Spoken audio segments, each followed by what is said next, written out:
Vamos ver. Estamos ao vivo na página Café com o Professor Viegas. Boa tarde a todos que estão nos acompanhando aí na página. Boa tarde às diretoras, às mães que estão aí presentes, né? E hoje é uma live especial, né, aqui na página do Café com o Professor Viegas, organizado pelas diretoras, né, das escolas públicas estaduais de Porto Alegre. A Comunidade Escolar em Defesa da Vida, né? Escolas fechadas, vidas preservadas. Antes de começar, né, eu queria agradecer às diretoras aí, e às mães pelo convite e pela confiança para mim ser o mediador aí dessa live aí. E vou começar chamando, então, uma por uma para falar, né, das diretoras e das mães aí, conforme a sequência que nós já decidimos, né?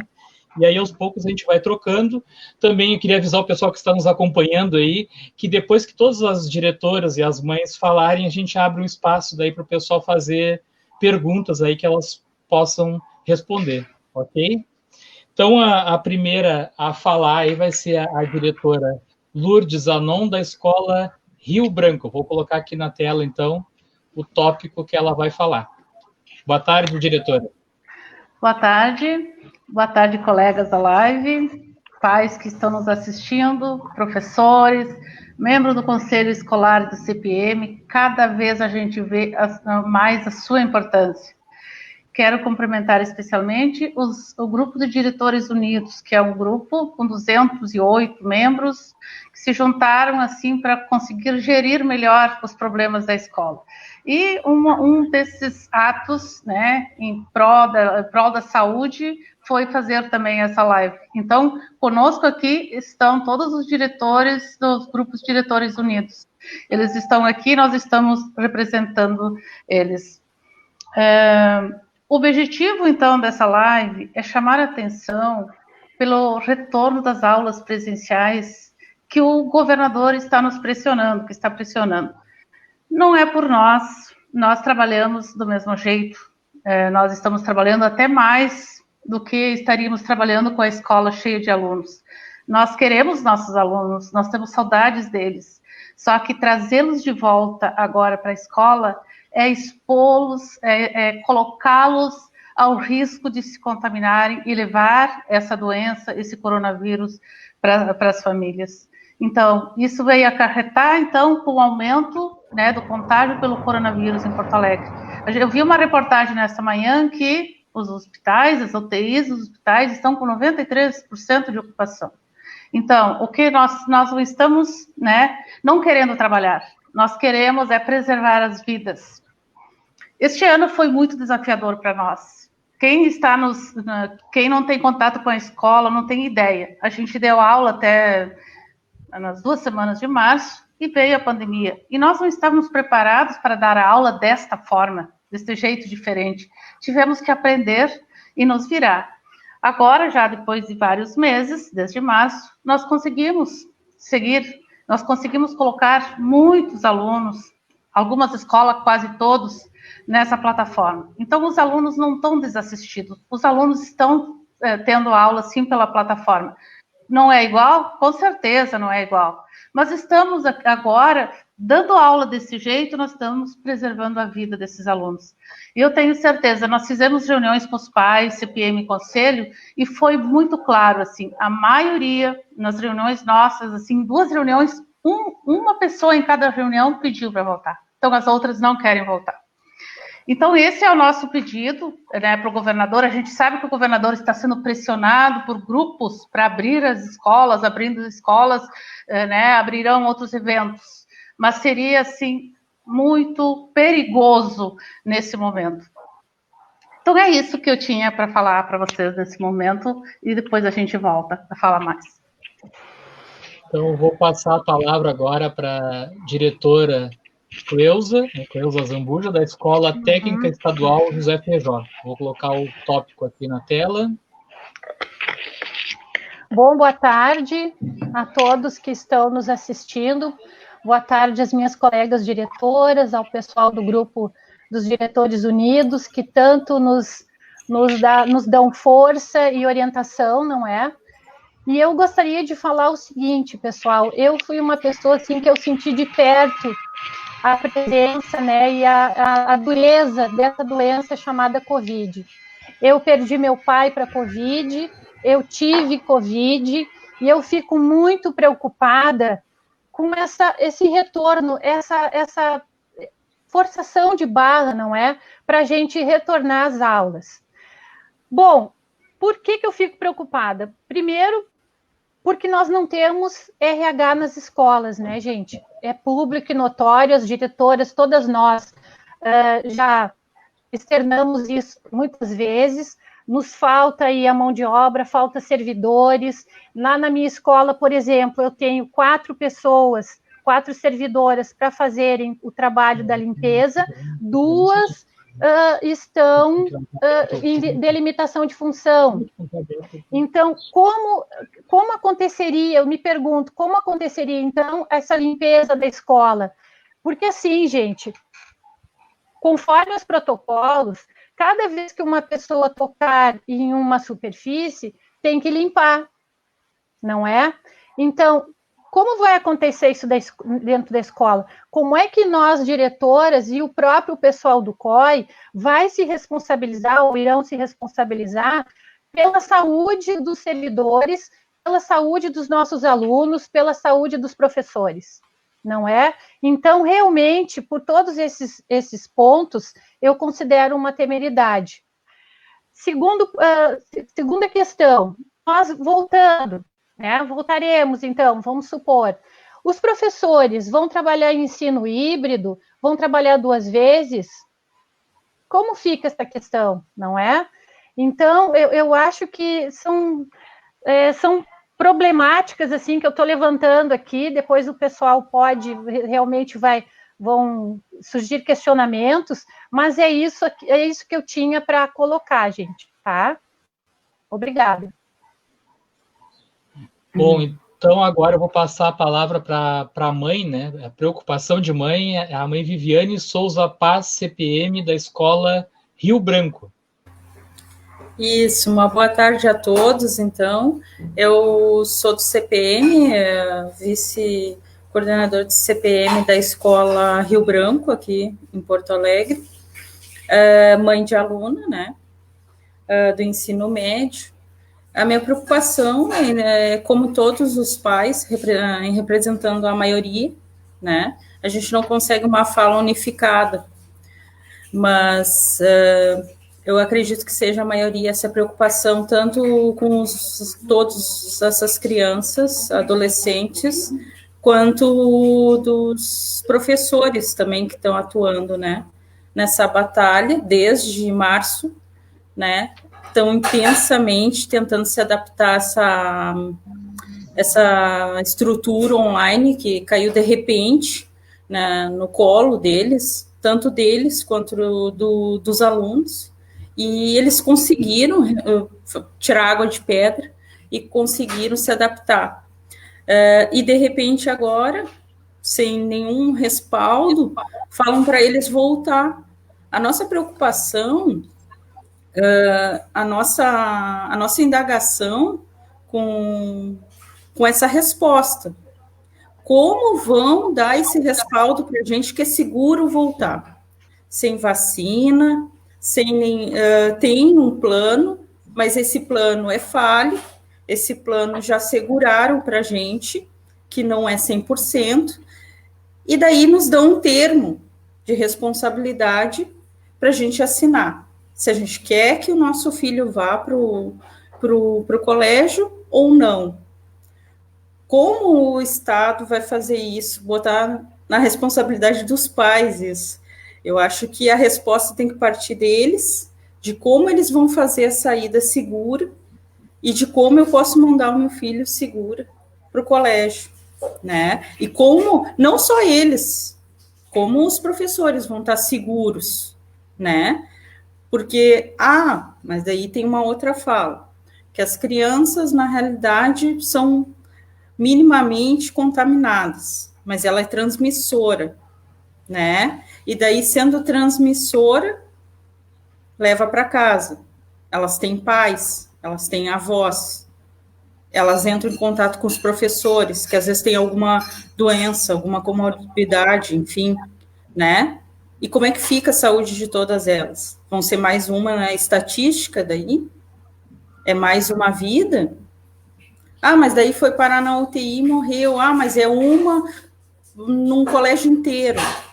E o impacto na vida dessa criança, e o impacto na vida da família que ocorreu isso, né? Como a diretora Cleusa falou ali, ela perdeu o pai. Qual o impacto desse óbito nessa família inteira? Né? Então, assim, é tudo uma preocupação, e é uma preocupação válida, porque, assim, eu estava vendo a ZH, a última notícia de sexta-feira, que tem 86% de ocupação das UTIs. 86%. Então, a reportagem apresentou 657, isso sexta-feira, dia 10/10, 657 leitos ocupados de UTI no estado para 776, no caso, o total de 776, sendo que 11 são bloqueados para vaga zero, que a gente chama de emergência, tá? Em Porto Alegre, 248. Um aumento ali que a diretora Lourdes falou, 93% de ocupação.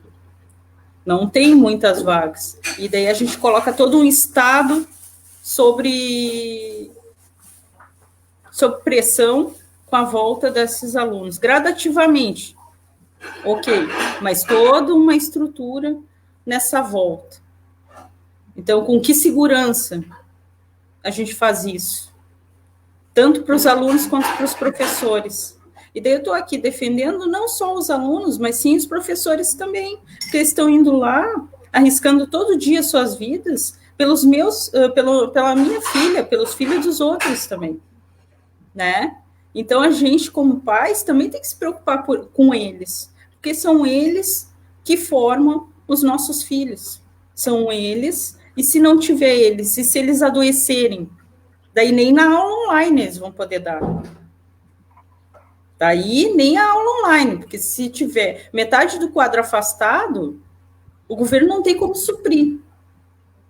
Porque só falta 2 meses, na realidade, para terminar o ano, e eles estão preocupados em voltar. Eu acho que eu estaria preocupada com o ano que vem, para ver como é que vai estar essa pandemia, e não por um final dos 2 últimos meses. Se nem as faculdades, se nem os outros colégios particulares, que têm muito mais estruturas, se preocuparam em voltar, né? O Grupo São Francisco negou, o Grupo Marista negou, o Anchieta negou para voltar, a PUC já falou que vai ficar online, e outras faculdades também, que tem mais estrutura, que tem todo um pessoal de limpeza estruturado, as salas com ar-condicionado, bem equipadas, e eles se recusaram porque não tem segurança. O porquê que um colégio público, que sempre foi precário, sempre foi muito difícil, muito custoso, tudo, está dizendo que é seguro voltar. E não está dizendo, porque ele apresentou um documento dizendo para os pais se responsabilizar. Então, não está dizendo que... Tá? Os 5 minutos. Então, tá. Eu agradeço a todos. Então, foi essa a minha mensagem. Obrigada. Então, agora eu vou passar para a diretora Marcilene Mendina Silva, da Escola Estadual de Ensino Médio Alberto Torres. Ela vai falar sobre o COI e o plano de contingência. Boa tarde, diretora. Boa tarde, colegas. Assim, com imenso prazer e assim, uma alegria imensa de estar aqui com vocês na defesa dos nossos alunos, né? É a nossa vida, o trabalho na educação não é fácil e nesse momento a gente é a resistência contra as mortes, né, que podem acontecer, porque agora o contágio, como a Viviane falou ali, é comunitário. Não tem mais o contágio que pegou, entrou em contato, não. Ele sai da escola, ele vai fazer o contágio em casa, ele pega o ônibus, tem toda uma função. Então, o que eu vou falar para você sobre o COI? O que vem a ser o COI? O COI é o Centro de Operações de Emergenciais da Saúde em Educação. Todos nós somos professores, nós somos licenciados. né? A gente não tem nada a ver com a área da saúde. A gente dá aula. E o governador quer que a gente forme o tal do COI, que é formado pela direção da escola, por um funcionário da limpeza, um pai ou uma professora. E essas pessoas têm que ficarem responsáveis pelos protocolos, todos os protocolos de higienização da escola, de medição de temperatura na entrada, de fluxo de pessoas, de marcação de sala de aula, onde que os alunos vão sentar. Então, o COI, ele vai ser responsável por qualquer contágio que venha acontecer ou não dentro da escola.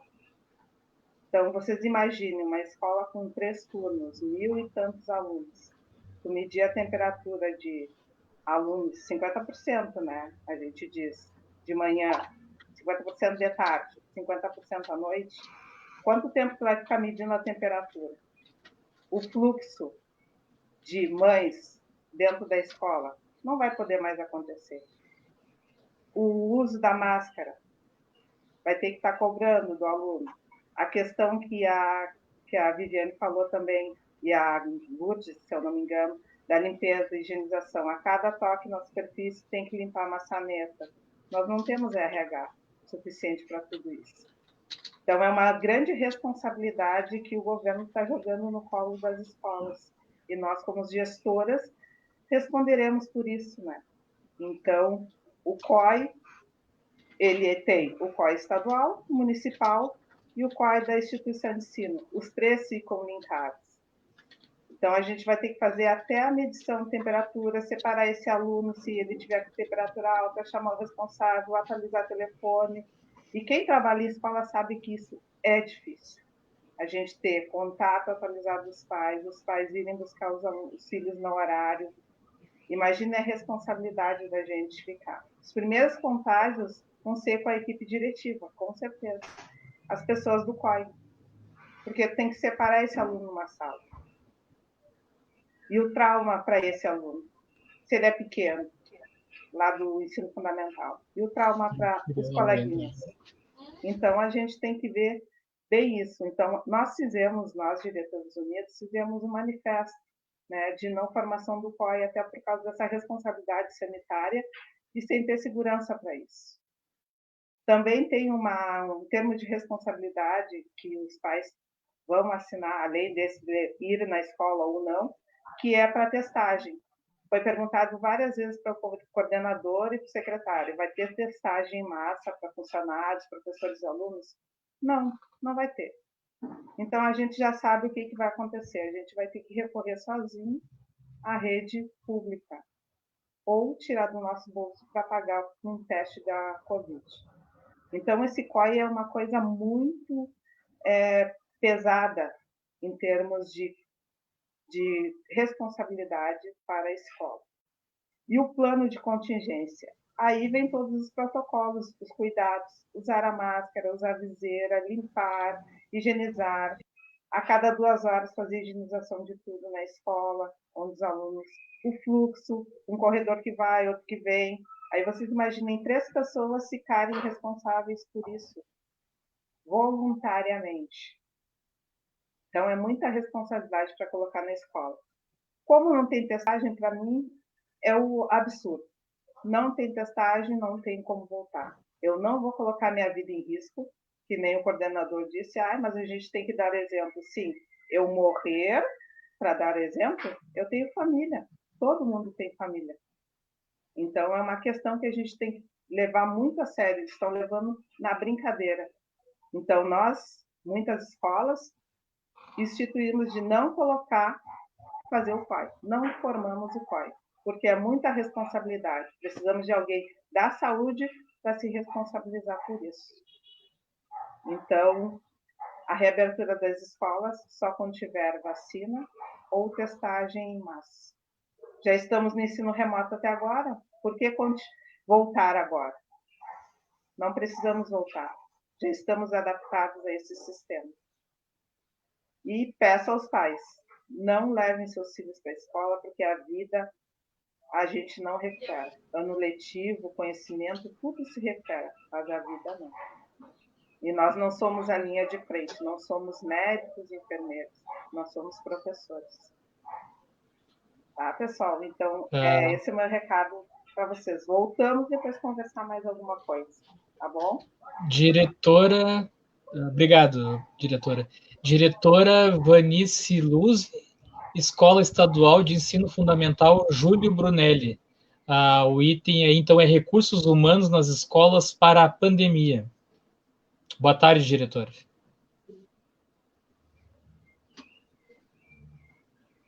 Tá ouvindo? Tá sem áudio. Tá com áudio aí? Deixa eu ver aqui. Ai, meu pai. Deu. Agora foi. Foi. Boa tarde, Viegas. Obrigada por possibilitar esse momento para a gente. Prazer em te conhecer, eu acompanho as tuas lives.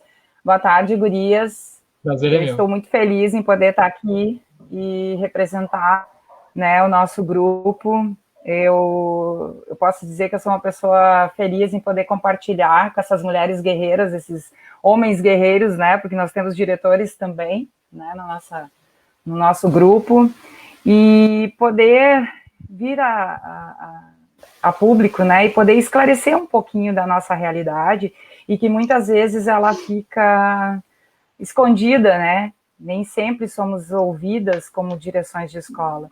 Então, quando nós falamos em RH, a gente entra um pouquinho na questão de cada uma das gurias que colocou, né? A gente entra na questão da saúde dos servidores, a gente entra na busca de uma fala unificada, a gente entra na questão dos COIs, a gente entra em todas as situações. Porque quando eu falo de RH, eu falo de pessoas, e pessoas que precisam ocupar um espaço e que hoje não existem para ocupar, né? Nós sabemos, como direção de escola, o quanto é a nossa batalha, né, a nossa luta, nos anos normais, sem pandemia, para poder fechar, né, o nosso quadro nas escolas, porque a gente chega a março e a gente não tem um quadro fechado. A gente deveríamos iniciar o ano letivo em março com o quadro fechado. Acredito eu que deveria ser dessa forma uma escola funcionar. No momento em que o ano letivo inicia, tu tens que ter o quadro fechado. E se nós não temos isso no momento em que não há pandemia, imaginem neste momento de pandemia, onde nós não temos um quadro fechado em todas as escolas. Provavelmente eu não vou falar que existe um percentual de 100%, né, que eu estaria jogando muito alto. Mas eu acredito que 50% das escolas de Porto Alegre não tenham um quadro fechado. Que pelo menos um falte neste quadro. E provavelmente setores que necessitam muito, principalmente questão de supervisão de escola, que não tem no quadro, existe um edital aberto, parece que vão chamar, mas estamos aguardando. Então, nós temos um quadro de orientação que nos falta, de nossa orientação, mas sei de muitas escolas que não têm. Funcionários de limpeza, né? Pelo que eu andei acompanhando dos grupos, professores, né? Então, como iniciar um ano letivo sem o quadro fechado? Agora, eu pergunto, como trabalhar numa pandemia sem um quadro fechado? Então, nós temos o Easy, ele está aberto com as solicitações e muitas escolas ainda não foram atendidas quanto a esse Easy. E aí, volta de novo ao assunto do COI. Se eu necessito de um professor ou de um pai que abrace o COI, ele tem que estar na escola das 8 da manhã ao meio-dia, da 1 da tarde às 5 da tarde, e se ele tiver o turno da noite, ele tem que também estar no turno da noite, ou seja, são 3 turnos. Essas 3 pessoas vão abraçar o COI nesses 3 turnos, voluntariamente, é assim que funciona. Como um diretor vai assumir todos os encargos dele, administrativos, e assumir a responsabilidade de estar diante de um COI, onde nem o quadro está totalmente fechado. Então, o RH, ele alimenta a escola. Nós precisamos de um RH completo. Como disse a Lourdes lá no início, todos nós queremos voltar. A gente gosta do que a gente tem amor pela nossa profissão. Quando dizem que professor trabalha por amor, e às vezes a gente brinca que amor não alimenta, né? Mas a gente pode dizer com certeza que muitos de nós diretores, pensando no nosso quadro como não só questões financeiras, a gente trabalha por amor, sim, porque esse ano veio para provar isso. A gente, além de trabalhar as nossas horas que nós trabalhamos, nós temos que trabalhar as outras horas para fechar. E esse quadro, como é que nós vamos fechar, por exemplo, só para fechar, a questão do RH, que no último fala que se esse professor tiver com atestado, né, e ele tiver dentro das comorbidades, vai entrar em licença, mas no momento em que ele entra em licença, tem meses para fechar ano letivo. São várias as complicações, as pessoas têm que entender alunos e direção e tudo está certo. E que vai funcionar um diretor entrar em 3 salas de aula, né? Ou um supervisor da aula no remoto. E na pandemia, isso não funciona. Porque existem os protocolos. E esses protocolos é que nos assustam. E nós não temos que assumir essa responsabilidade sozinhos. Porque quem assina pela escola e a CRE... Tá, só para eu fechar, tá, ô Viegas? Quem nos diz diariamente, diretora, a senhora é responsável pela sua escola. Então, assim, eu só queria deixar isso bem claro, do quanto nós, diretores, nos preocupamos, o quanto a gente pensa na nossa comunidade. Muito obrigada. Agora é a diretora Sabrina Silveira, da Escola Estadual de Ensino Médio Itália. O tópico é alimentação escolar e cestas básicas. Boa tarde, diretora.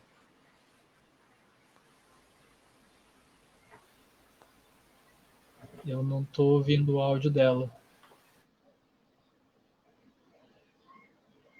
Eu acho que está sem áudio.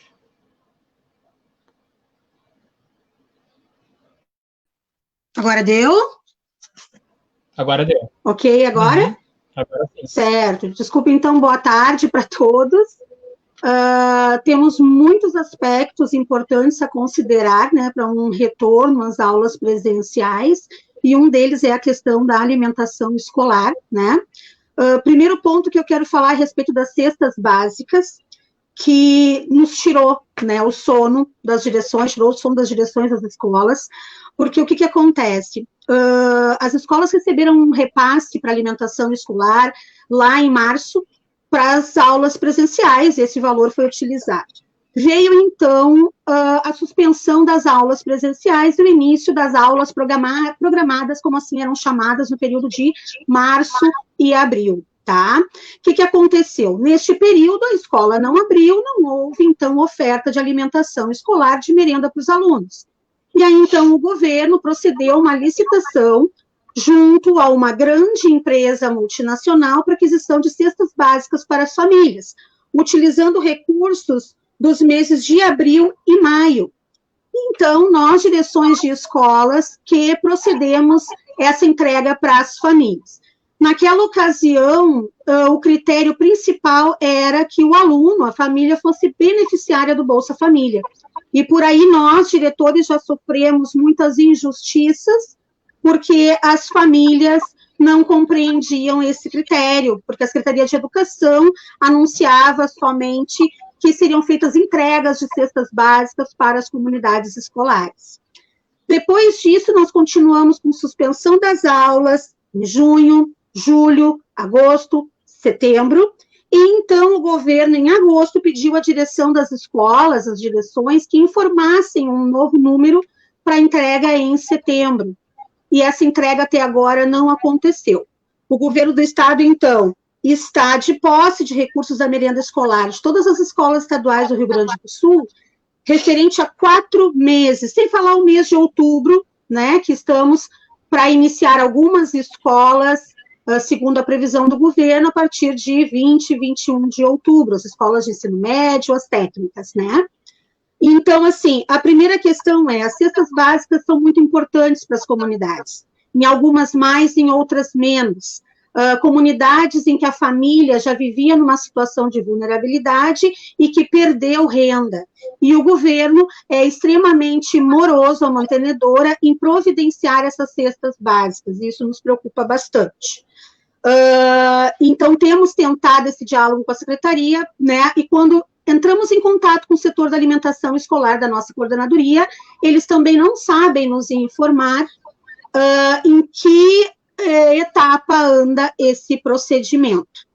Sem falar que eles deixaram de fora, na primeira aquisição, né, os pequenos agricultores, os fornecedores de agricultura familiar, que também tanto precisam de apoio nesse momento de pandemia, optando por fazer licitação com uma empresa alimentícia multinacional. Falando agora exclusivamente da alimentação escolar na escola, como é que isso vai acontecer? O colega já falou sobre o COI, sobre o plano de contingência, os protocolos infindáveis de higienização e distanciamento social que têm que ser cumpridos. As aulas, elas poderão acontecer no máximo em 2 ou 3 horas de aula. Então, e as turmas têm que ter 50% é a sua capacidade máxima. Então, assim, qual é o nosso panorama?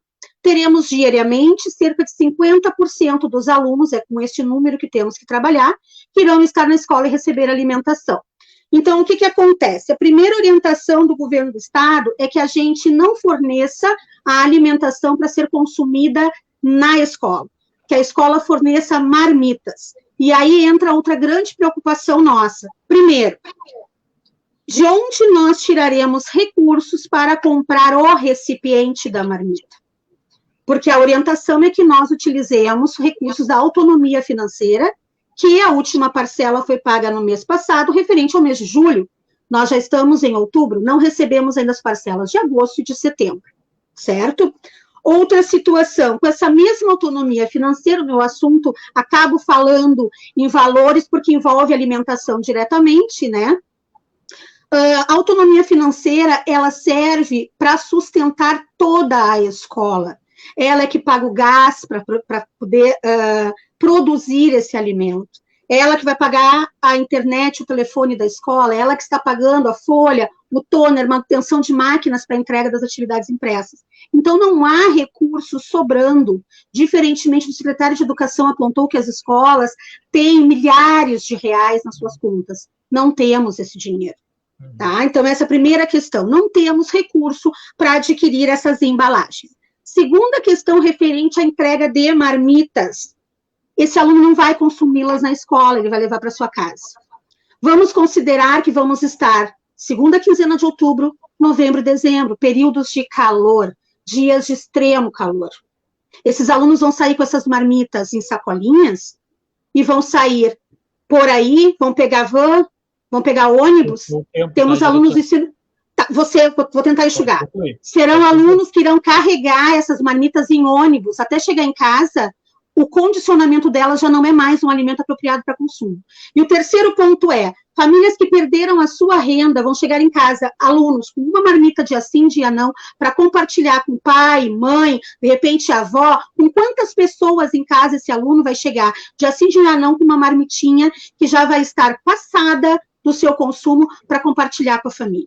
O ideal é manter cestas básicas para famílias, preferencialmente fazendo vales para que as famílias retirem um local apropriado, para também não expor mais as direções de escolas e funcionários a essa entrega, que tivemos colegas contaminados pela Covid, justamente nesse período de entrega de cestas básicas em abril.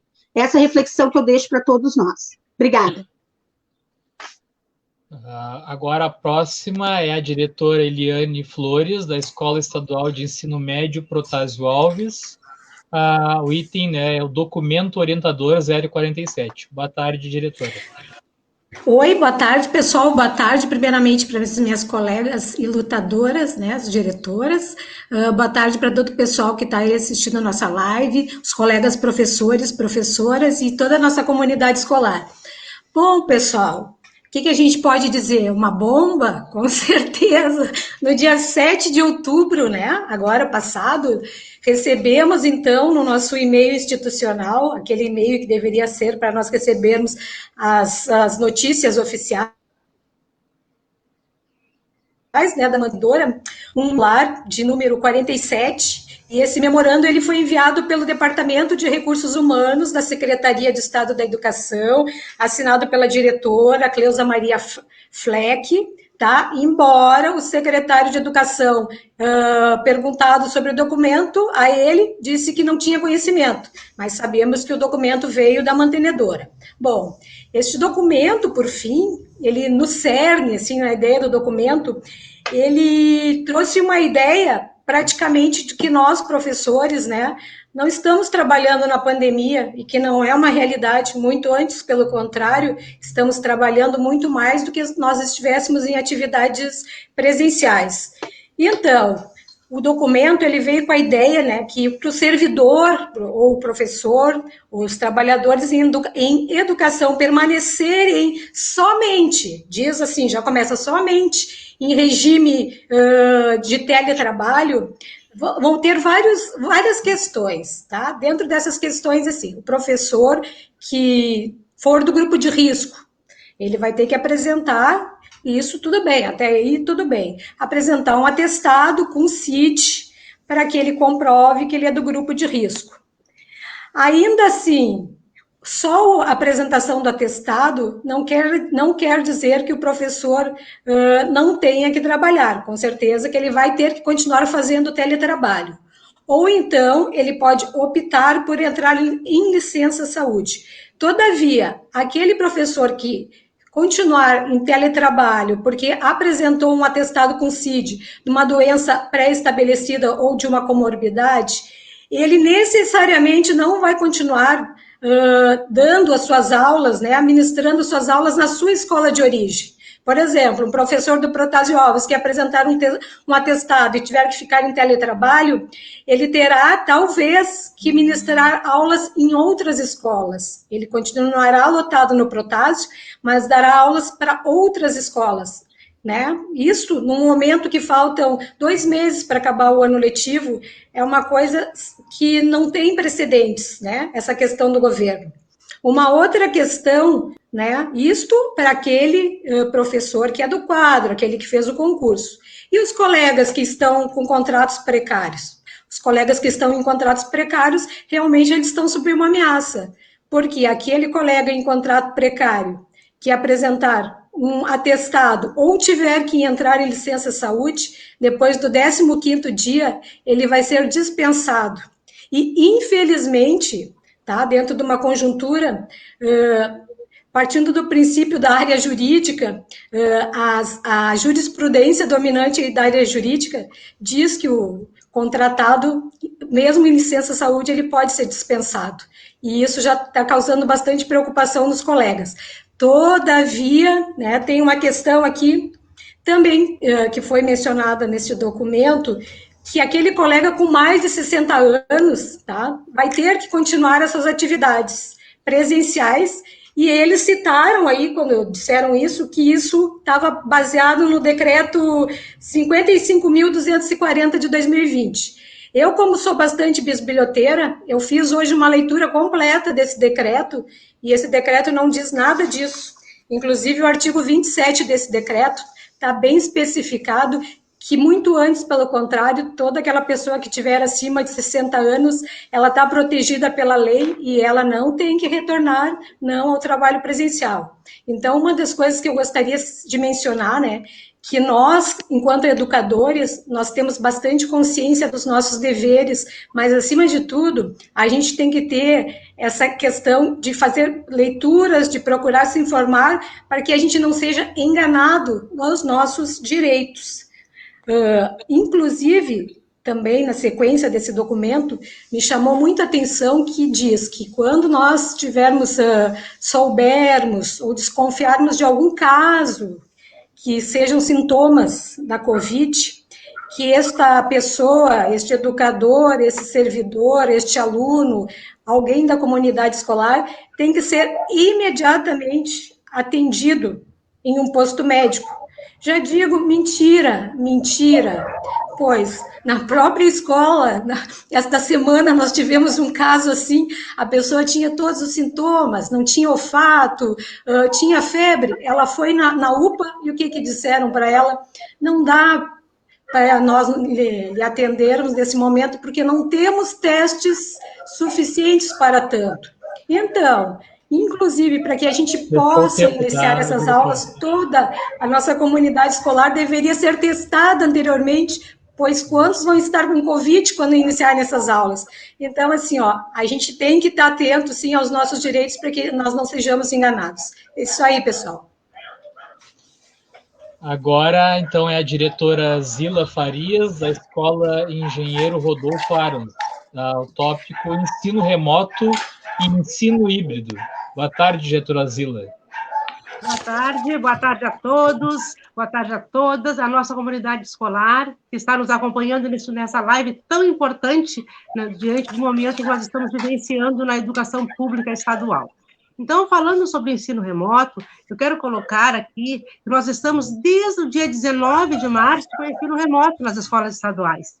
Agora, no próximo 19 de outubro, completaremos 7 meses de ensino remoto e de muito trabalho, de um desafio muito grande, de muita aprendizagem, onde os professores buscaram se aprimorar, buscaram adquirir equipamentos que não tinham condições de ter, as famílias, algumas se organizaram adquirindo computadores, telefones, para que os filhos, né, conseguissem acompanhar, outras famílias não conseguiram, mas então foi um desafio muito grande e muito trabalho que a gente vem fazendo desta forma. Então, em nenhum momento o professor da rede pública estadual parou de trabalhar. Eu quero deixar bem claro que a nossa luta era para que não retornemos para as escolas, para as aulas presenciais. Em nenhum momento foi cogitado não se trabalhar, porque às vezes há um grande mal-entendido de certas pessoas, né, no geral. Então, assim, trabalhamos muito no ensino remoto, que a escola atende os alunos da melhor maneira possível. Atende o aluno através da plataforma Google Classroom, atende o aluno através dos grupos de Facebook, de WhatsApp, os professores enviam atividade por e-mail, fazem grupo no Messenger, organizam da melhor maneira possível. Ou os alunos buscam a atividade na escola, aqueles alunos que não têm acesso a nenhuma tecnologia, não é? O governo ofereceu, há 2 meses atrás, a internet gratuita para facilitar esse acesso, mas realmente existe muita dificuldade nesse acesso, nesse uso da internet, mas as famílias estão adaptadas, os professores estão adaptados, estão cada vez se aprimorando mais, né, de oferecer o ensino de forma remota de uma maneira mais qualificada, não é? E se fala, então, também agora no ensino híbrido, né, que começa esse retorno das aulas presenciais, começa o ensino híbrido, porque quando se fala em retorno de aulas presenciais, as famílias têm o direito de optar se o filho volta ou não para a escola, e não deve voltar porque não tem segurança devido a tudo isso que as colegas já colocaram, né, principalmente a falta de pessoal de serviço de manutenção, porque nesse retorno presencial, o aluno vai ficar na escola 3 horas, ele sai da escola depois de 3 horas de aula, vai para casa, a escola tem que ser toda higienizada. Como a Vanise já colocou, então não tem recursos humanos para fazer essa higienização na escola 3 vezes por dia, é humanamente possível. Então, a nossa luta é pela vida, preservação da vida. Tá? O ensino híbrido, então, vem ser uma mistura disso tudo, né? É a aula por e-mail, é a aula presencial para aquelas famílias que realmente precisarem mandar os filhos para a escola e se mandarem, né? É a aula através da plataforma Google Classroom, é através do grupo de WhatsApp, então, é a aula presencial e a aula à distância. É essa modalidade que se chama de ensino híbrido. Mas hoje, então, a luta dos professores, dos diretores aqui, nesse momento, o motivo dessa live, essa nossa conversa, é tão importante, para pensarmos em preservar a vida. Né? Nós queremos muito estar na escola com os nossos alunos. Ontem foi o dia da criança, quem trabalha com o ensino fundamental, foi um dia assim que todos os professores sentimos muita falta dos alunos. né? Porque sempre se festeja, se comemora, né? Mas não é possível. Nós não temos segurança, né? A todos os meios, né? A ciência diz que não tem segurança. Os países em que já voltaram para aulas presenciais, muitos tiveram que voltar para o ensino remoto, porque já começou uma segunda onda de contaminação por Covid-19, e não podemos nos arriscar. Né? Então, a gente tem que pensar assim, ó, que nesse momento, a vida em primeiro lugar. E quanta aprendizagem se teve durante esse tempo de pandemia.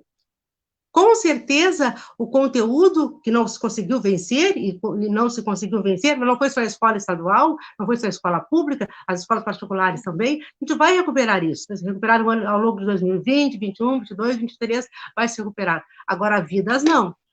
Né? Este ano letivo de 2020, eu avalio como não foi um ano perdido. Algumas famílias, né, na minha reunião com os pais, algumas famílias comentaram isso.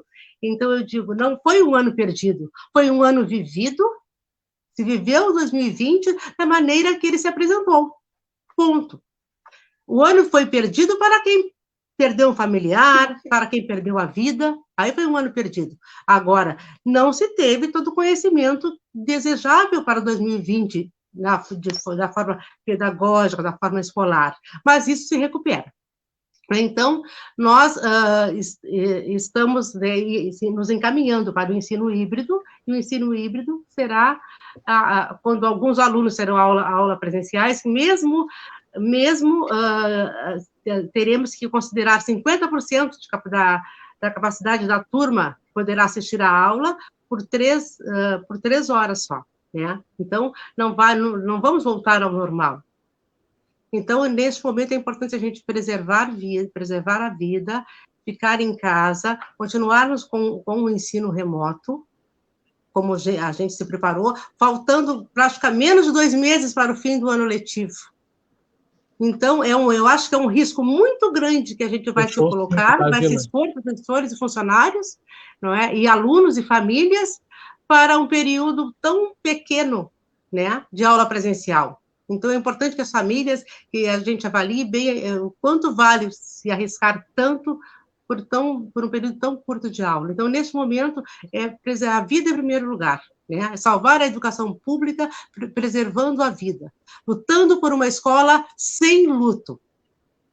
Uma escola sem luto.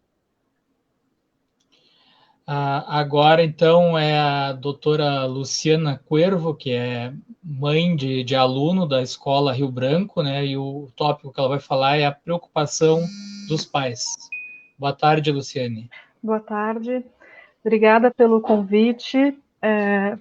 Como mãe aqui, que eu escuto com muita atenção o que vocês estão trazendo, né? E acompanho também nos bastidores como membro do Círculo de Pais e Mestres, vejo a luta incansável da equipe diretiva da escola que meus filhos estudam, né? É impressionante, assim, não parou nem um minuto desde março.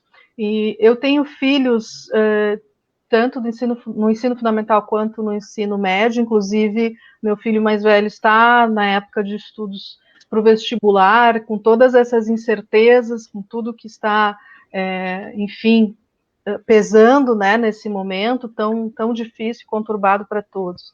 A gente também acompanha, entristecido pela dificuldade de acesso material, acesso à internet, né, das famílias, né, e fica realmente angustiado de ver essa situação na qual o poder público está ausente, porque, né, a gente vê iniciativas de outros países em que já haviam programas de disponibilização de inclusão digital, né, como a gente viu no Brasil, as tentativas a partir do programa Banda Larga para Todos, por exemplo, que foi interrompido bruscamente a partir de 2016.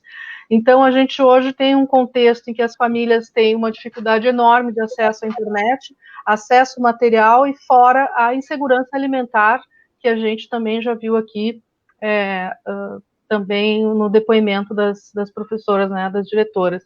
Então, é lastimável que tenha chegado a essa situação, que o poder público reaja de maneira tão lenta, tão atrapalhada, tão insensível, né, nessa situação. E eu, como professora também, eu atuo na universidade trabalhando com formação de professores.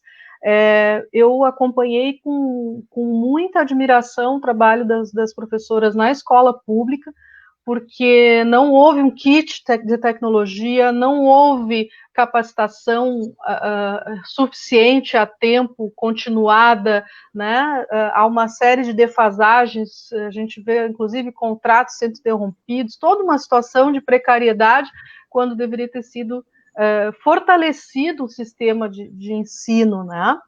Então, os desafios do ensino remoto, eles se colocam ainda mais pesados num país e numa cidade, num estado como a gente está vivendo aqui no Rio Grande do Sul e em Porto Alegre, nos lugares nos quais os governos não se veem sensíveis à situação dramática das famílias, né? Então, o que eu acompanhei enquanto membro do CPM foi doação de cestas, né, as campanhas solidárias, inclusive, completamente paralelas, né, independentes da merenda escolar, tamanha demora que se chegou isso às famílias, né? Então, a gente que defende e luta pela educação pública e gratuita, de qualidade, né? A gente se preocupa demais em ver essa situação tão demorada por tantos meses. Eu quero parabenizar essa iniciativa de dar a voz, né, às escolas, para a gente conseguir chegar aqui. E eu, como familiar, só posso registrar minha admiração pelo corpo docente guerreiro que a gente está vendo no ensino público, mais uma vez, né? E fico realmente dentro de uma situação tão triste, né? É um aspecto positivo, assim, de ver a capacidade de resiliência, de resistência do corpo docente.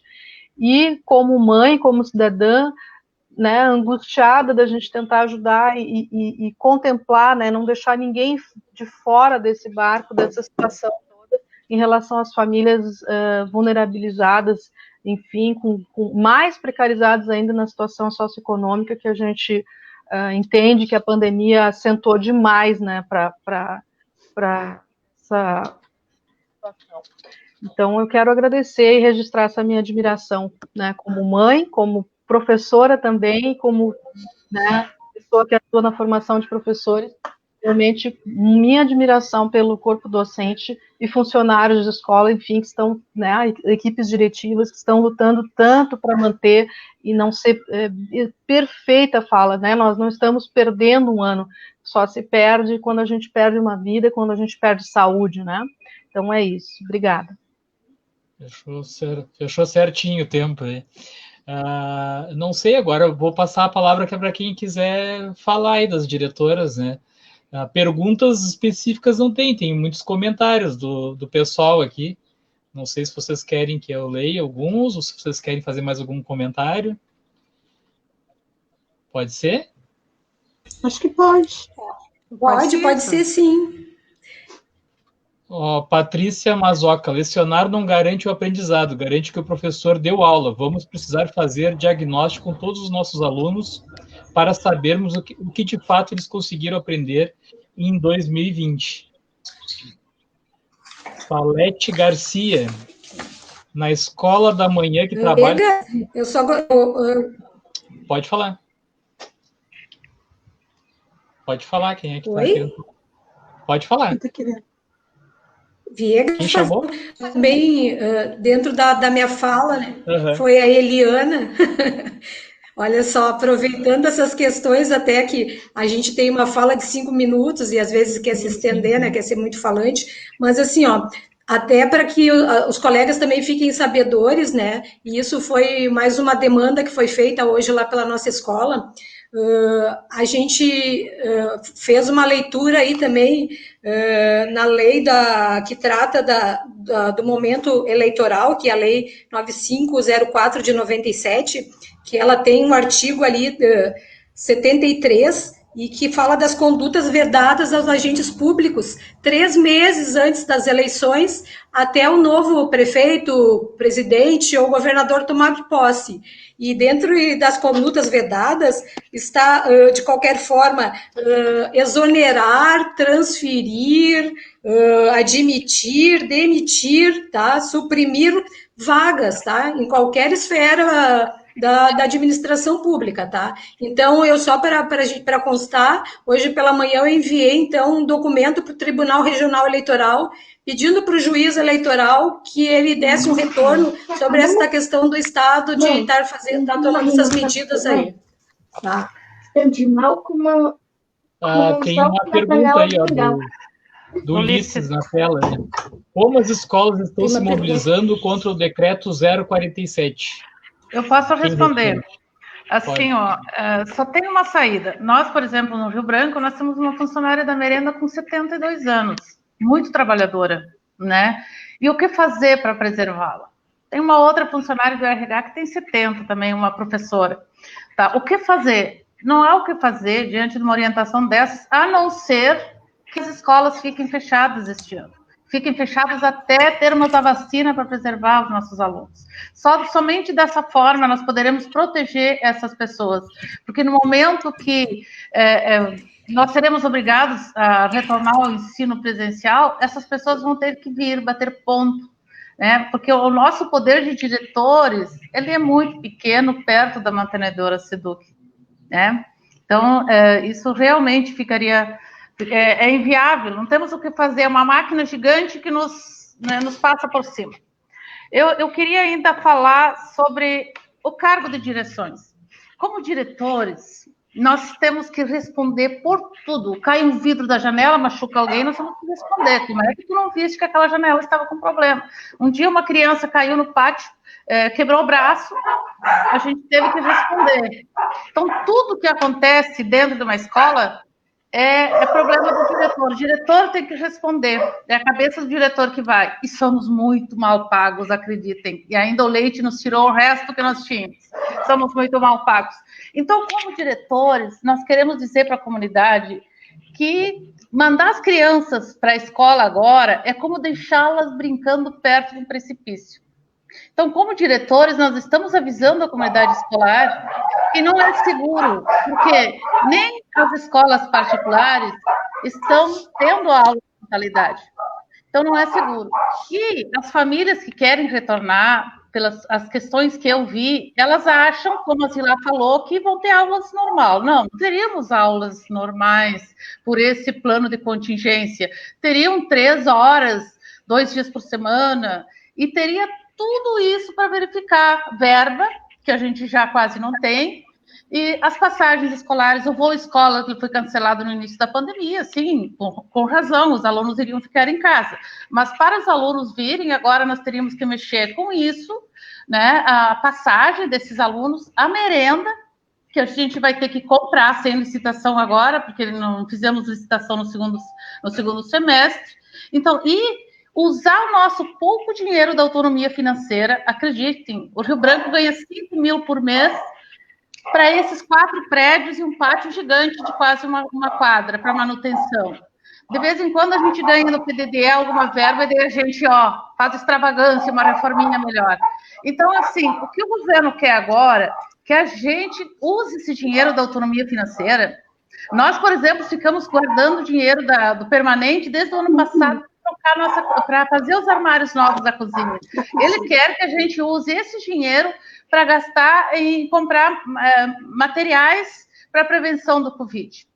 Ora, a plataforma está funcionando, mal ou bem ela está funcionando, e acreditem, a gente está se empenhando muito para que isso funcione. A gente tem cobrado muito dos professores, os professores estão fazendo o possível. Não há o que fazer, gente. Se tivesse o que fazer, se tivéssemos como ter lutado pelo fechamento do ano letivo, logo a gente viu que se nós tivéssemos lutado para fechar o ano letivo, muitos alunos iriam desistir, porque reprovação é quase sinônimo de fuga da escola, abandonar a escola. Então, tem todas essas questões em andamento. E várias cidades vizinhas, várias cidades já decidiram, não voltamos este ano. Então, por que essa insistência em Porto Alegre? Por que essa insistência do governo Leite em querer abrir as escolas? Sabendo que as escolas públicas são, a maioria, velhas, escola velha não significa muita manutenção, muito dinheiro para manutenção, e não teremos como atender todo esse tempo. E isso que ele está fazendo, ele deixa um clima de terror nas famílias. E agora, se o meu filho não for, ele vai reprovar, como é que eu vou fazer? Então, assim, o que a gente pede como diretores? Que ele termine com isso. Avise. Ano letivo de 2020 termina em dezembro e acabou. Deixa as famílias descansar e, quem sabe, em março a gente retorna feliz com a vacina e a gente retorna às aulas presenciais. Mas, nesse momento, é impossível. Tem uma pergunta aí na tela, então, a Bruna Tayane. No próximo ano a escola pode voltar a funcionar? Quem responde? Zila? Pode responder, Zila. Tá sem áudio, peraí.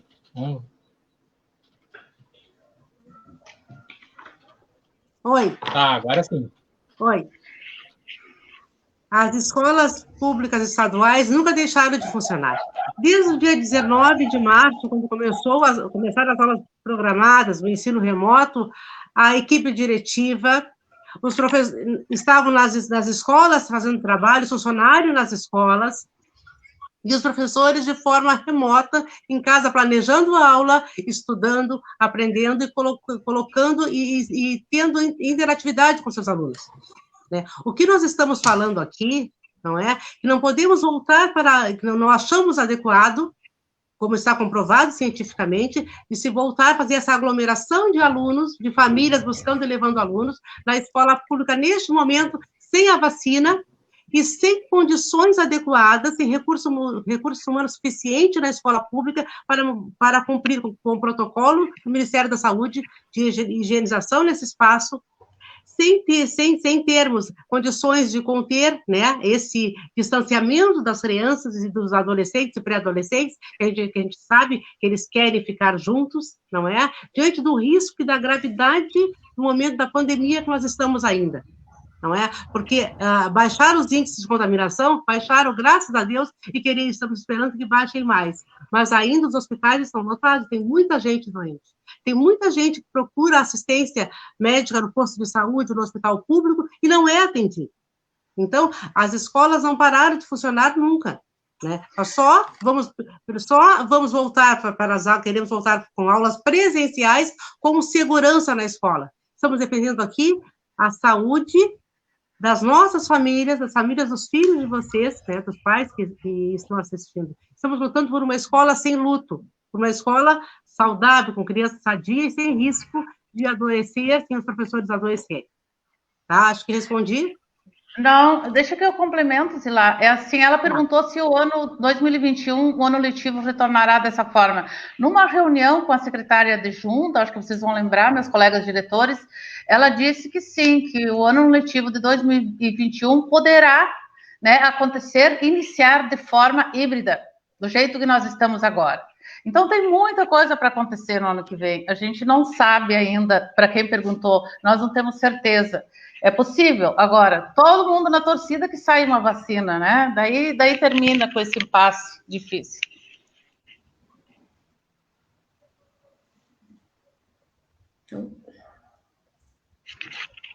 O microfone está desligado, Sandro.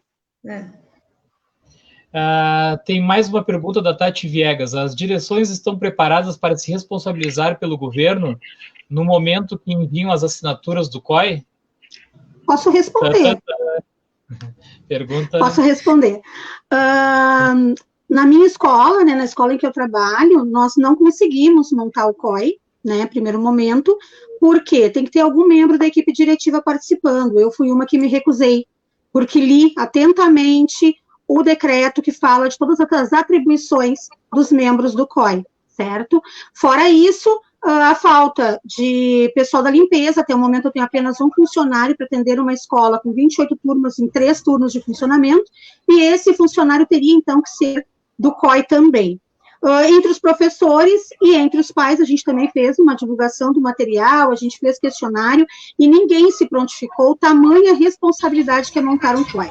Mas, assim, no momento em que tu consegue 3 pessoas que se disponham a participar, a direção da escola encaminha esses nomes para serem publicados no Diário Oficial. E aí essas pessoas passam civilmente a ser responsáveis por todo o protocolo. O que nós sabemos, né? Como aqui na escola nós não conseguimos sequer passar da primeira etapa, que é constituir um COI, porque todos sabemos que a responsabilidade é muito grande, né?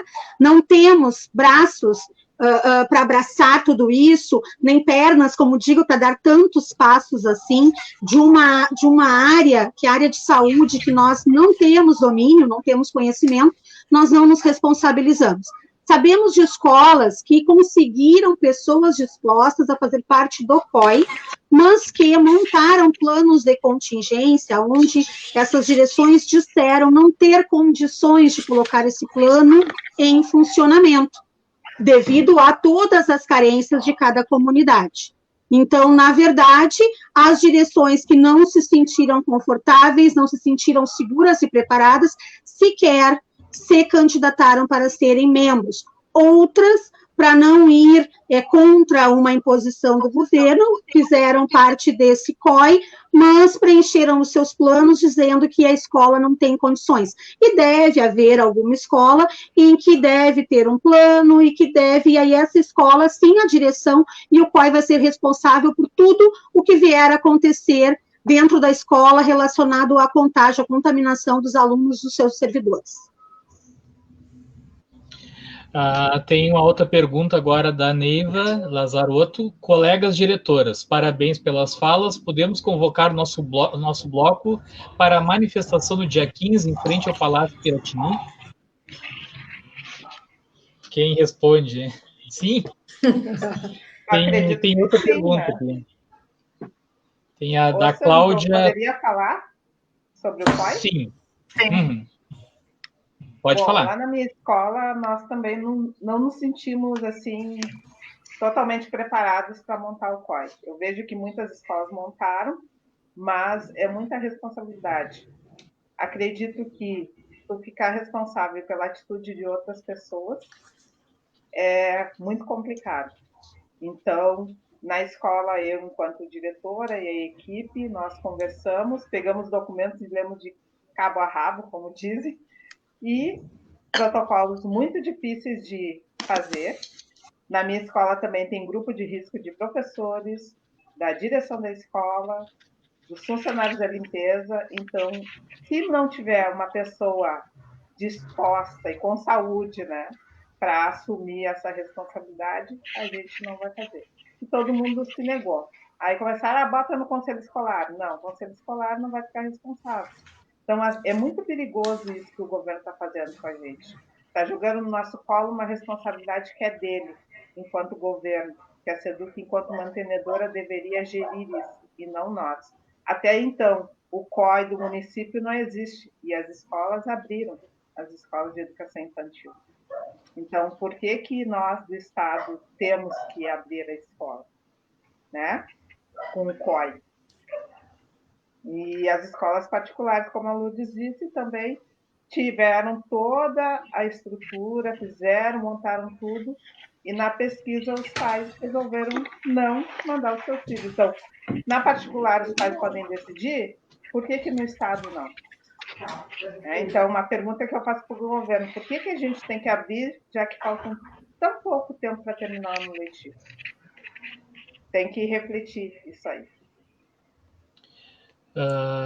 Agora eu posso passar a palavra para a Vanice, não sei se ela quer falar de novo aí, coloquei ela na tela aí, diretora Vanice. Oi. Eu só quero dar uma retomada na fala sobre a questão da fala sobre a questão do professor estar lecionando não significa que, de repente, o aluno esteja aprendendo, né? Eu não lembro direito a colocação dela agora.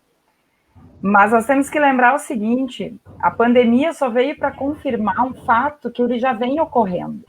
Então, o governo, muitas vezes, quando coloca a dificuldade da pandemia e a necessidade desse aluno voltar para a sala de aula, essa preocupação, ela já é recorrente de outros anos, porque nós temos alunos que, muitas vezes, a experiência nossa, tá, quanto escola, provavelmente possam compartilhar comigo meus colegas.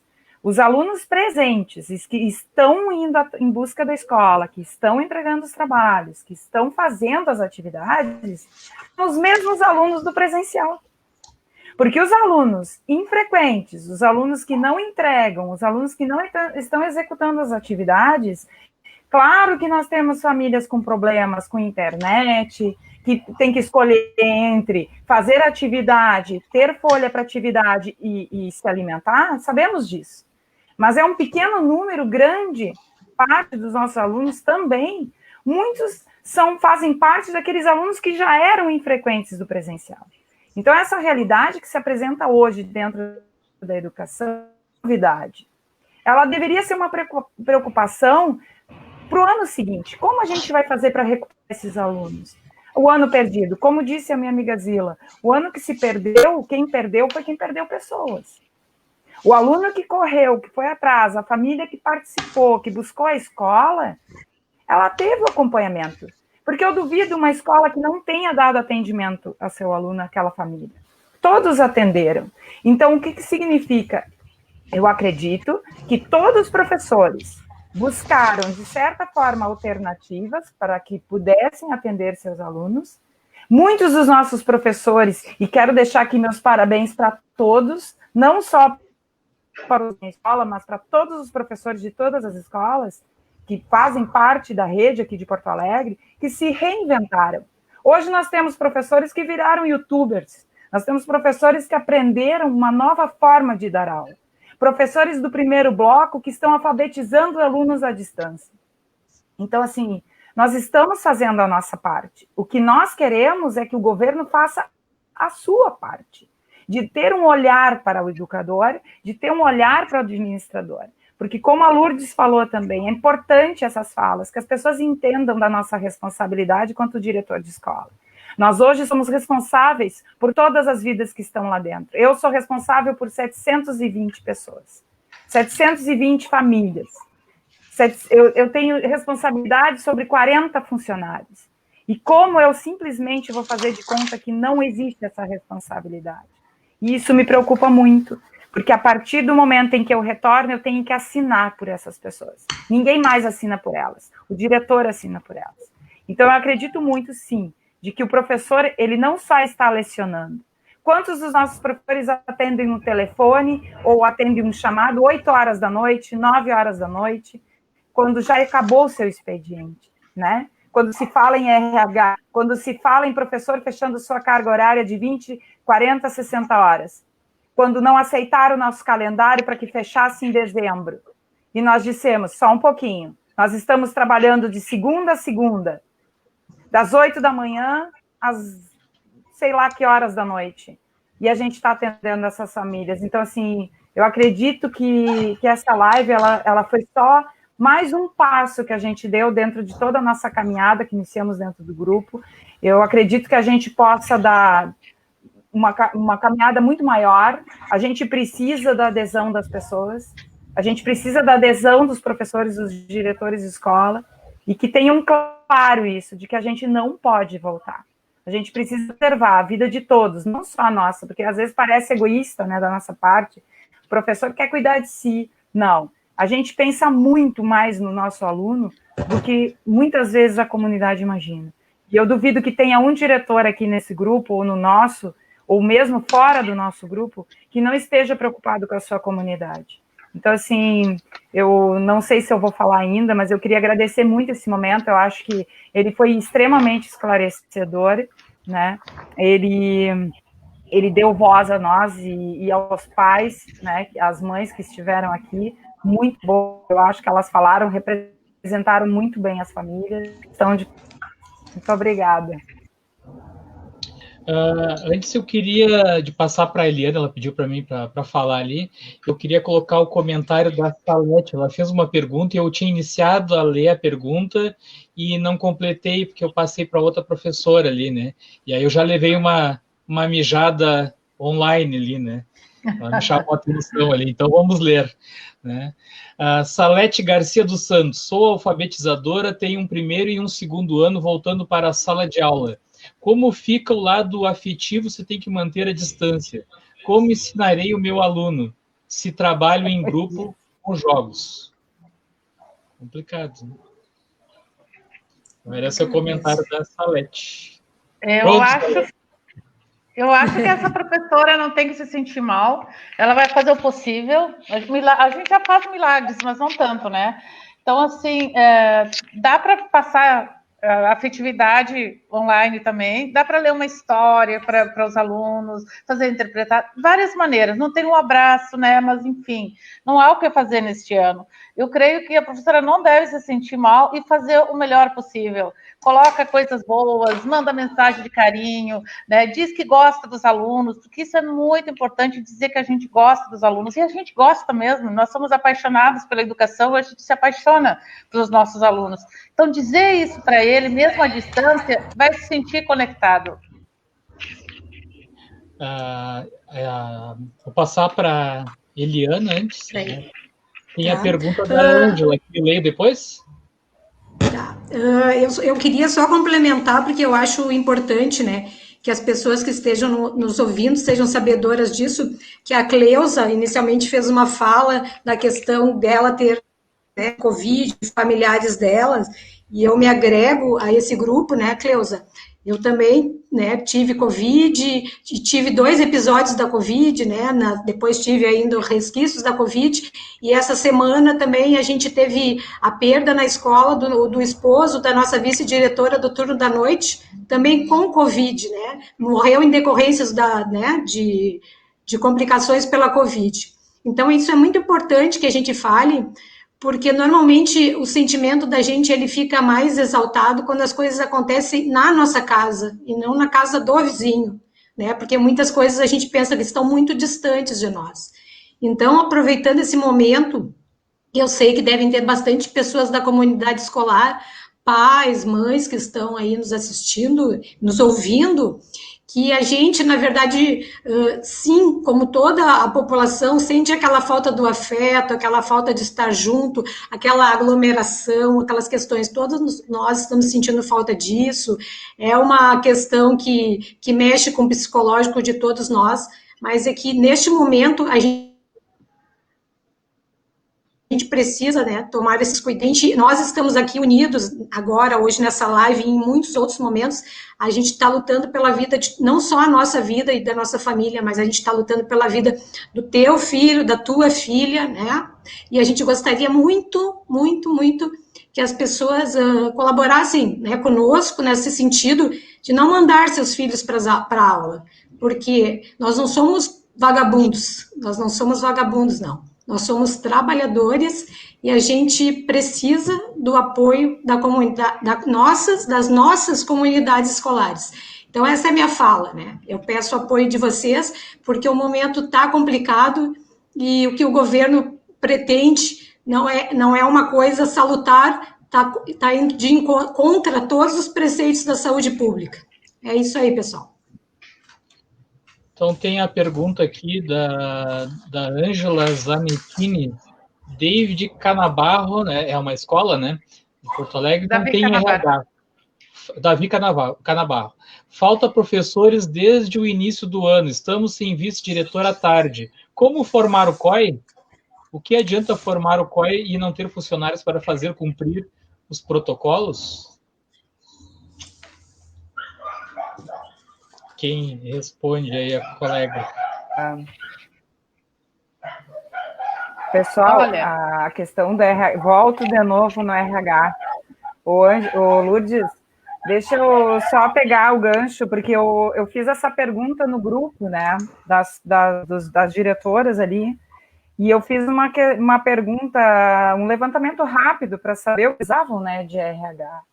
e aparecem muitos setores principais da escola.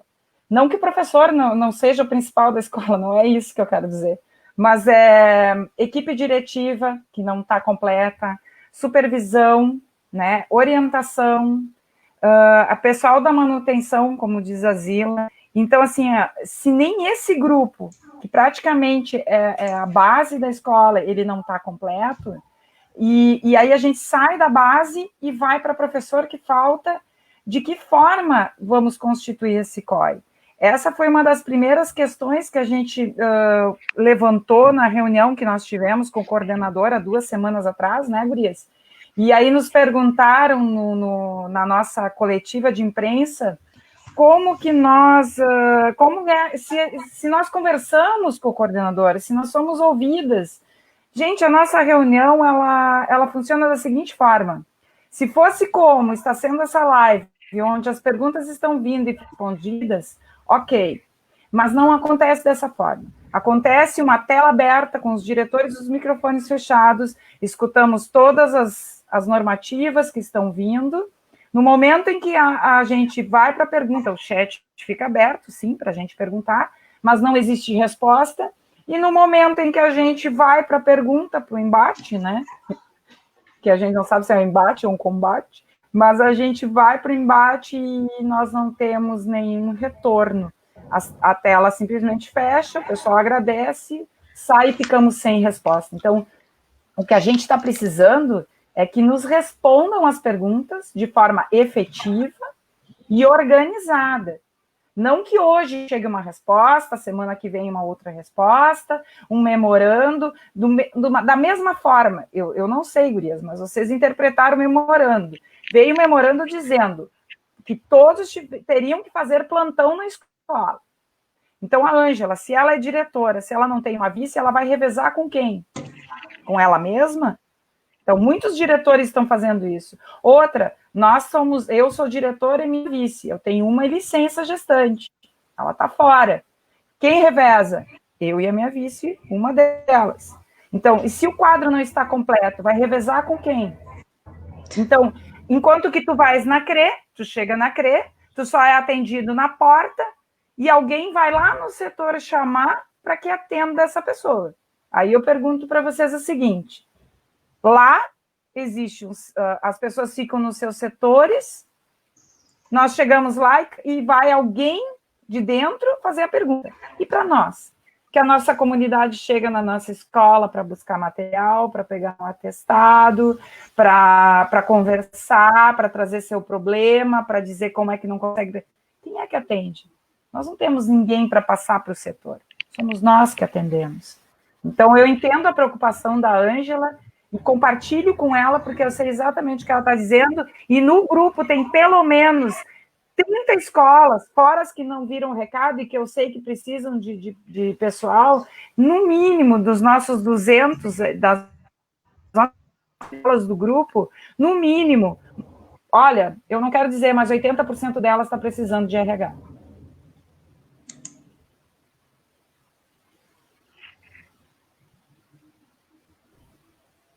A não formação do COI talvez seja vista pelo governo como um ato de desobediência dos diretores. Se juntaram e não montaram o COI. Não é isso. Quando eu comuniquei que o Rio Branco não tinha RH para montar o COI, eu disse por quê. E também eu coloquei que se eles mandarem a RH para o COI, a gente monta rapidamente. O que não dá é, como a colega falou, ficar trabalhando mais do que... A gente já trabalha muito mais da nossa carga horária. E assumir o COI, no caso, eu teria que trabalhar 80 horas, né, por semana. Então, assim, sem condições, gente. Então, se tiver pessoas que assumam o COI, ótimo, mas nós não temos, não é desobediência, não temos RH.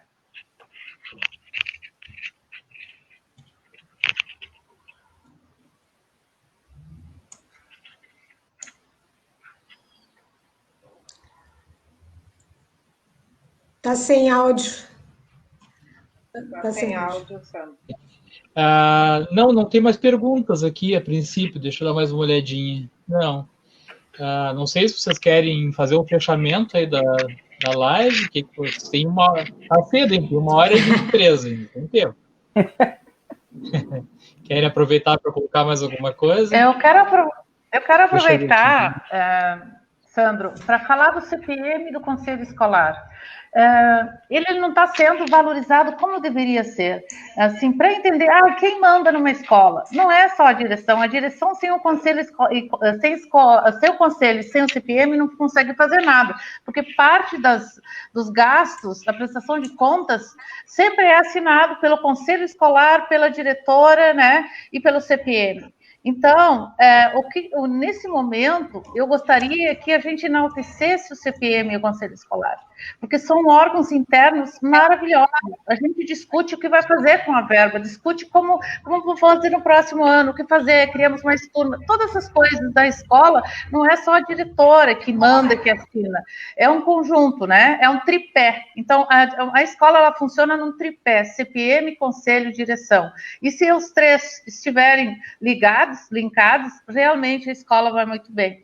E eu quero agradecer muito o CPM e o Conselho Escolar do Rio Branco. Tem uma pergunta do professor Ulisses, aí, um dos mosqueteiros, né? Quais seriam os próximos passos, né, então, depois disso, né? O que a gente está fazendo agora? Hoje é a live, na quinta-feira, eu acho que é o dia que o CEPERS entrega as propostas para o governo, né? Não sei se eu estou enganado. Até no sábado, já queria anunciar para o pessoal, nós temos a entrevista com a professora Helenir do CEPERS, né, com a presidente do CEPERS, então nós podemos fazer perguntas para ela, né? Mas, assim, de vocês, diretoras aí, eu acho que é isso que ele quer dizer, né? Quais seriam os próximos passos a ser feitos? Sandro, também para a gente deixar aqui anunciado, tenho também um grupo de pais, de CPMs e conselhos escolares que ontem à tarde foi feita uma reunião, e desta reunião eles também os encaminhamentos foram os seguintes: eles vão juntar todos os documentos feitos pelas escolas, que as escolas isoladamente fizeram documentos explicando o porquê de não ter, né, formado um COI ou ter feito plano de contingência, que na sua maioria tratam de falta de recursos humanos. Todos esses documentos eles vão ser compilados num único e eles vão ser enviados tipo num caderno para o Ministério Público, tá? Para que ainda haja esse manejo do Ministério Público.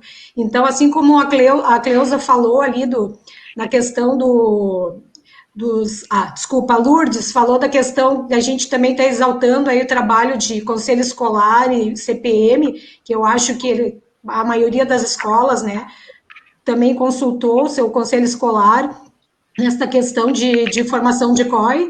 Então, a gente exalta esse trabalho também que está sendo feito por esses segmentos, tá? Sim. Então, acho que da minha parte, não sei se vocês querem acrescentar mais alguma coisa, aqui tem mais um comentário. Está dizendo que a Helenir vai fugir das perguntas. Não, mas a gente vai insistir nas perguntas, não tem perigo. A gente vai... Inclusive, eu aproveito, né, porque assim, um pouco antes da pandemia, eu tinha uma entrevista acertada com o secretário da Educação e acabou tendo a pandemia e não saiu. Então, aproveito aqui, se chegar até eles, convidar, porque eu acho que eles também podem vir dar explicações, né? Dar oportunidade das pessoas perguntarem e eles responderem. Eu acho que ninguém vai ser mal educado, né? Então, eles podem vir aqui, ter a oportunidade de conversar com professores, com pais e explicar por que eles querem tanto que as aulas voltem, né? Qual é o grande motivo, né? Qual é a justificativa? Deixa eu ver o que mais tem aqui. Tem uma pergunta aqui, ó. Como contatar esses grupos da CES? Oi? Conselhos escolares. O grupo dos conselhos escolares, eu tenho, na verdade, os contatos, tá? Eu posso deixar aqui meu celular aqui no chat, e aí, se tu quiseres me mandar uma mensagem no inbox, eu posso te passar o contato, tá? Deles. Vou deixar aqui no chat geral aqui, tá? Então tá, vou passar a palavra então para a Lourdes, né? A Lourdes que ia fazer o encerramento, se ninguém mais quer acrescentar nada. E diretora Lourdes. Olha, de tudo que nós falamos, a gente falou de várias coisas e a gente chega à conclusão. Não há condições da gente retornar. Nós não estamos lutando por desobediência, nós estamos lutando para preservar vidas. Então, as coisas que eu tinha que falar anteriormente eu já falei, e eu gostaria que todo mundo ficasse com essa mensagem, né? Que não temos como retornar, não é por desobediência. Nós estamos, então, cuidando da saúde da comunidade e dos nossos alunos. E uma esperança, assim, que surja essa vacina logo e que termine, né, com esse caos desse coronavírus. Era isso, boa tarde, fiquem bem. Muito obrigada por nos ouvir. Então tá, eu queria agradecer mais uma vez as diretoras aí pelo convite para mim fazer mediação. Hoje eu não tenho muito o que falar, porque vocês já falaram tudo e falaram muito bem, né? Eu já tenho falado bastante nas lives aí. Hoje a live é das diretoras, eu estou só de mediador, né? Mas eu acho assim que eu fico a página aqui fica à disposição, o meu canal também no YouTube, para sempre que vocês quiserem fazer esse bate-papo aí com os professores, com os alunos, né? Fica aberto aí, então, à disposição de vocês, né? E agradecer o pessoal que está nos acompanhando aí, e é aquilo, né? Hashtag escolas fechadas, vidas preservadas, né? Vamos seguir na luta. Eu acho que a gente não pode amolecer, não pode ceder, né? Temos que seguir todos unidos aí. Eu sei que muita gente fica com medo aí dos descontos, das ameaças. As ameaças sempre acontecem, todas as greves, tudo, né? E eu não encaro isso como uma greve, né? Mas sempre acontece ameaça, isso aí a gente já sabia que ia vir, né? Mas eu acho que a vida em primeiro lugar, né? A gente tem que pensar nisso, né? Então, se todo mundo se unir, eu acho que a gente consegue, né? Vencer essa batalha, né? Tá certo? Tem mais algum comentário aqui? Um gritinho de guerra, de vidas, escolas fechadas, vidas preservadas. Isso esse aí. o nosso lema, né? Isso Vamos aí. lá. Então tá. 1, 2, Obrigado 3. A todos. Escolas fechadas, vidas preservadas. Vidas preservadas. Escolas fechadas, vidas preservadas. Isso aí. Gratidão, pessoal.